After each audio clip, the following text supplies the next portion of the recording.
Welcome to another e-Sword module review on the e-SwordTraining channel. This is a video review of the SBL GNT module for the e-Sword Bible application. This module works with e-Sword 11 and up, and this module is useful because it is a Greek New Testament, but it also has a commentary that accompanies it, which is actually going to give you critical analysis information. So it's an apparatus. It is giving you variants that are in the Greek text. I do not have time in this video to go into all of the details of the concepts of text critical analysis, of what an apparatus is, of what the variants might be and where they come from. That, of course, can be seen through many different resources in book form as well as in video form online to understand the concept of the Greek text and how we determine the original text. What I want to do here is look at how we can do at least a little bit of text critical analysis within eSword by using this free module.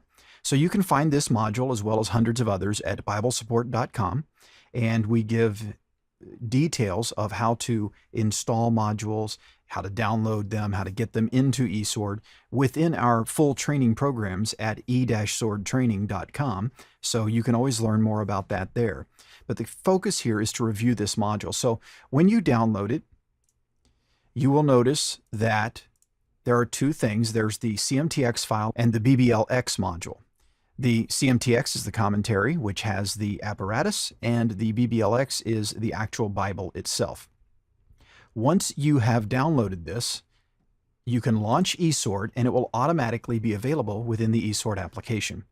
Now, my eSword currently is structured in a particular way that I like to use it. So if this does not look familiar to you with your dictionaries, commentaries, and editors down here at the bottom, and the Bible software up here, well, just know that you can always move this stuff around in any way you like. So if I take this and put it to the right, and then I take my commentaries and put it above this, you're kind of back to the default format of how this is structured, with the exception that the dictionary would be at the bottom of the Bible like this, and then you've got your Bible books along the side. I like to bring my dictionaries down all the way to the bottom. Notice that gives us a new bottom pane. Then I'll bring my commentaries down and put it to the right of my dictionaries, and I'll bring my editor's notes and put it to the right of my commentaries. And then I can resize these. Maybe I want the dictionary a little smaller, the commentary a little larger, and the editor's notes a little larger. So this is the structure that I tend to use when I'm in eSword. Now what we have here is the SBL Greek New Testament. And you'll notice, for example, I'm looking at Philippians 4:13. And I will be doing a Bible study video on Philippians 4:13 for this YouTube channel in the near future. So what we see then is the Greek text, panta, ischio, en to, and so on. So we can see the actual Greek text. But the key thing here is that in eSword, doing text variant analysis really meant using a modern text, like let's say the Nestle Aland 26th edition, which matches, by the way, the SBL GNT in this particular verse. And we see the words that are used here. Now we can go to maybe a Byzantine Greek text so that we can see something a little bit different. So right here's my Greek New Testament Byzantine, and we can see, of course, the Strong's numbers here as well.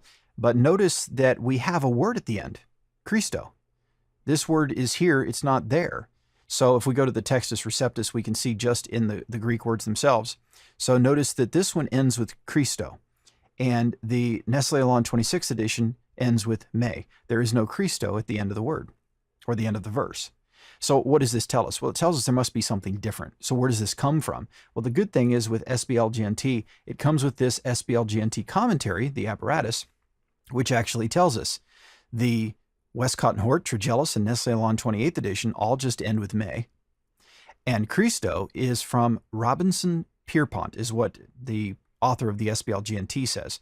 Now, if you need to know what these different acronyms mean, click on the commentary, go to Commentary, Information, and you can see there are symbols used in the notes. So, for example, a bracket separates the readings of the text. So this bracket right here is separating the me and the, notice, plus Christo. So the following text is added, the plus sign means, in the listed witnesses. Now, he does not go on and list all of the witnesses in this apparatus. So, for example, you can see down here NA28 means Nestle Aland 28th edition or UBS 5. You can see that TREG is Trigellus. And you can see that WH is Westcott and Hort. We can also see up here that RP is the New Testament in the original Greek Byzantine text form, and it's Maurice Robinson and William Pierpont, so Robinson Pierpont or RP. But the Byzantine text form is what is sometimes also called the majority text. So what this is saying is that that text family, Robinson Pierpont family, is going to add the Christo. And so this is an important addition to be able to have in e-Sword, this ability to do at least some light textual analysis to understand variance in the text, and a tool like this very free SBL GNT can be helpful with that. So I hope you find this module useful. Now, in addition, by the way, to the commentary, if you're in the Bible and you go to Bible information, you can see that there are symbols used here as well. So if you've never used the information pane for your e-Sword modules before, make sure you take advantage of that, because it's going to give you some extra information about the various features that are specific to that. So for example, if we go to Bible and information, you can see that if there are brackets, then the enclosed text is doubtful. If there's or, it says a textual note pertains to the enclosed words. And if there's a 1, the textual note pertains to the following word instead of enclosed words. So that is there to help you with that. But do keep in mind that there's not always a marker like in Philippians 4:13. So if while reading in the SBL Greek New Testament, you have the commentary open, it will automatically show you if there is any kind of variance that at least this Greek text offers to you as possible variance. And we do see when we get back down to 4:19, we see ta plutos or ton pluton. So which one is it? Well, Westcott and Hort, Trigellus, and NA 28th edition go with ta plutos, and Robinson Pierpont go with ton pluton. And so there are variant readings here. And so we do see that this is going, the SBL is going with the Nestle Aland 28th edition most of the time. So you see here ta plutos. And if we go back to our Byzantine Greek New Testament or the text Receptus, we can see for 19 it says ton pluton right here. And so you're seeing that. So again, the old way was you had to flip back and forth between the Textus Receptus and the NA26 or some other modern Greek text and compare each verse side by side. The SBL GNT does help it stand out to you a little more quickly what might be different there. Now, do keep in mind that you do have the option to use a parallel Bible. And in your parallel Bible, you can actually use your Greek Bibles. So I can come in here and say, well, what I want is the Greek New Testament Textus Receptus first, and then I want the Nestle Aland 26th edition, and then I want the SBL. So I can put the 3 of these side by side, and now I can compare them more exactly. In addition to that, once you've done it, you can then change to a different verse. So we can go back to verse 13, and here then we see our 13th verse. And now you're seeing why I like this layout that I have right now. Because when I'm doing a parallel comparison, or for that matter, if I'm using the free module that's also available at BibleSupport.com called the Greek New Testament Interlinear, or rather the Greek New Testament Interlinear here, I have 2 of them installed. Look at how wide this gets for some verses. And so you're going to find times when you're unable to view it the way you might want to when you have a narrower view. So having this wider view is helpful, and you can even close down the Bible books if you want to get an even wider view of this particular text in this interlinear. So this interlinear is going to work better on the Mac, I'm told, but you can at least use it in some ways here. And notice that this interlinear does also give me some help with variance. In gray, it includes the Greek that is not that which is the foundation for this Greek New Testament. So this Greek New Testament interlinear is based on modern Greek texts. If I go to Bible information, you can see there are markers for variance.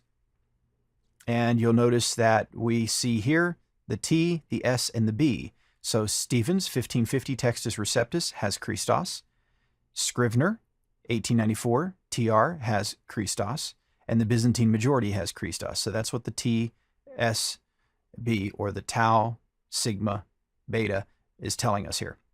So those are the markers used. V would be Nestle Aland 28th edition if there's a difference there. So this is a very useful interlinear as well for finding these same kinds of variants that might exist. So this has been a review of the SBL GNT, Greek New Testament, which is a plain Greek New Testament, so I like it. I do like reading the Greek in just Greek without all of the extra information around the content. But I also like the apparatus being available. Using this in conjunction with other Greek texts, as well as the Greek New Testament interlinear, you will be able to do some lightweight textual analysis right here in e-Sword without having to get more advanced tools like Accordance or Logos or other tools that can be very, very pricey. I hope this video has been helpful to you, and I look forward to seeing you next time here on the e-SwordTraining channel.